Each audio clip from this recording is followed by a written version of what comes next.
The Incredibles for Xbox, or Disney presents a Pixar film, The Incredibles. Yeah, I played this when I was 13, I think, back in 2004, after the film came out. Kind of got the generic sticker on it. I remember enjoying this game when I was young.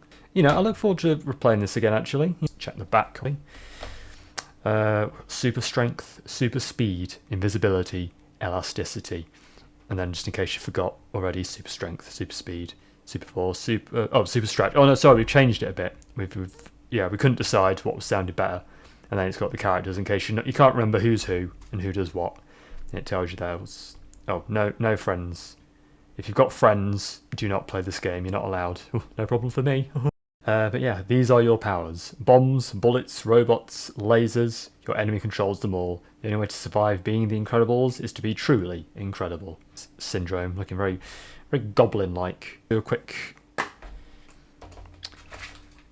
check of the instructions. Oh, what's this? That? Oh, upside down is what it is. And I guess the prize draw, I'm gonna guess that finished some time ago. Look at the instruction booklet. This is always what you'd read on the way home from the shop. You know, mum and dad driving you home, you'd have a little look. So let's see what we got. Generic controls there. All story. What we got? Are you ready? Are you ready to play as one of the world's greatest superheroes, known to all as Mr. Incredible and as his family of supers? Okay, all right. Well, Mr. Incredible getting top billing there, and the family are just supporting characters. Okay, fairly generic stuff. Items. Level. Oh, all right. Spoilers. Flipping out. Just spoiling the whole game there. And then what you got? Okay. Each character's got their own thing. That's pretty cool. Elastigirl. Oh, sorry, Mrs. Incredible. Beg your pardon. Sorry, that was Elastigirl is a maiden name. Yeah, Violet's sister. You got Dash. I remember his levels. I remember were an absolute pain. Censored. This child's been declassified by Syndrome Corporation. Avert your eyes. Oh, nice. Yeah, as I say, I do remember enjoying this a lot, and so it stacks up. So, yeah, I guess let's cut to one game later, and I'll tell you what I thought. Okay, I hate to kick this channel off on a negative note, but I hated this. First thing to get out of the way, the controls are inverted. If you move the second stick in a direction, the camera will move in the opposite direction. I know some people prefer it that way. I absolutely don't, and unfortunately there was no way to change the settings in the game. It took me ages to adjust my brain, but I got there. Now, onto the game itself. So obviously this game is based on the Pixar film The Incredibles. There's 18 levels based on sequences in the film, as was spoiled in the instruction booklet, thank you very much.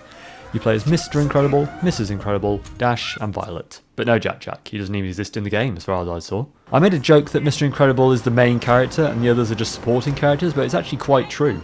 He's in more levels than the other three family members combined. He is also responsible for some of the funnier animations. Mr. and Mrs. Incredible have similar gameplay, some light combat and platforming. Dash has sections where you have to speed through a level before the timer runs out, as the little sod helpfully reminds you. And poor Violet has just one level on her own in the game, which is a stealth section that I just found frustrating as you try and sneak past the enemies. Probably my own fault for being impatient, but this was late game and I just wanted this to be over, to be honest. There's also one level where both Dash and Violet roll around like a hamster in a ball. That level is okay, even if the controls feel a bit loose. Mrs. Incredible's levels aren't the worst. I will say being able to grab enemies from a distance and throw them was always satisfying.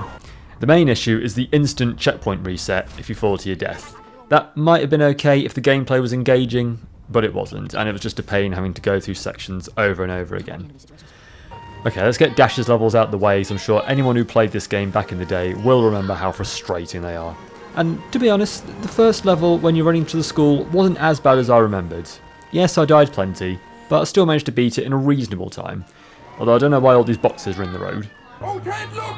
It's a big bunch of boxes in the middle of the road! Oh, and for my trouble of beating the level, I was rewarded with this beautiful image of the school. Yeah, that grass needs a bit of word, doesn't it? As for Dash's other level, I am not joking when I say I almost rage quit the game, because Jesus Christ, this level drove me up the wall. With the previous level, at least it was clear what the path was. You followed the road. But this one, through the jungle, is an absolute nightmare. This final stretch where you're running up walls through caves and dodging rocks was maddening. And I literally cheered when I finished the level. Now, the Mr. Incredible levels, some are fine, especially the early ones. Like I mentioned, the combat is simple, and to be honest, you can even run through the enemies if you want, which I did find myself doing the more frustrated I got. There's also several boss fights including Bon Voyage and the Omnidroid. I will say the Omnidroid boss is a very good boss fight. The way it animates is impressively smooth and it has a good variety of attacks. Unfortunately, it's let down by the health drops being completely unreliable and the fact that it takes so long to actually beat. It has 3 health bars and there's no checkpoint if you die. Apparently developers like the Omnidroid too, because 2 levels later you fight it again. It has 1 different attack. That's it. After dying when I was 1 hit away from winning, it took me several more attempts before I finally beat him. But just look at those calories burned. But that still wasn't the worst. Level 17 has some of the worst platforming I've played. These stupid hooks you have to dangle from are hard enough to swing from in a straight line. And then they show up again later going in a circle. Or an octagon, or whatever shape it is. And then in another section, you fight this tank, and I barely survived it. And then, oh look, it's another flipping tank! Got past that, and I made it to what is the hardest section in the entire game. Even more so than Dash's running. You take this turret, and you have to shoot down the enemies. It sounds simple enough, but just look at this absolute chaos on screen. We've got a guy on a jetpack firing missiles, we've got guys on the ground, we've got guys in these stupid ships flying through the air. You can't move, you can't pick up any health, you're just stuck trying to shoot all the enemies while you get pummeled by firepower. I got so frustrated, and I'm not proud to admit it, I looked at the cheats for this game. So, alright, let's just see what we have here. Okay, right, 1-hit kills, yeah, okay, yeah, infinite incredible power for characters, yeah, fine. Speed up gameplay, no, well, if it gets over quicker, maybe. Yeah, big heads, small heads, yeah. Makes the game 20% easier. What does that even mean? Oh, dash doesn't damage when running into objects, well that would have been helpful. Horizontal and vertical camera controls switched. Those are cheats! Inverting the camera is a cheat! Not even just once, you gotta put it in twice, just to do both of them. Like, why is that not just a setting? Why on earth would that be a cheat? For God's sake! So I just stuck on 1-hit kills and 20% easier, whatever that means. And I finally got past this stupid section. Oh, of course there's another tank! After the nightmare that was these past few levels, I thought the final boss was surely going to be hell. Oh, never mind. So, is there anything in this game I liked? Well, yeah, a few small things. You get Frozone chattering to you in the menus and during the tutorial, which I'm sure as a kid I would have absolutely loved. Now don't go messing with all those settings and stuff. The music is good and that Incredibles theme tune is awesome.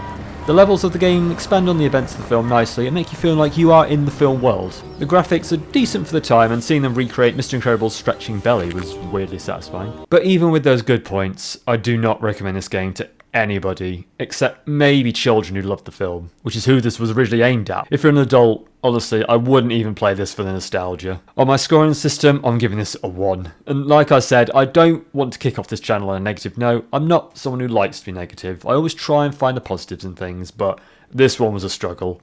The early levels are maybe passable, but then it just goes downhill. So yeah, I was a bit annoyed during this video, not gonna lie, but I hope it didn't put you off. Hope you enjoyed it, and I'll see you in the next one.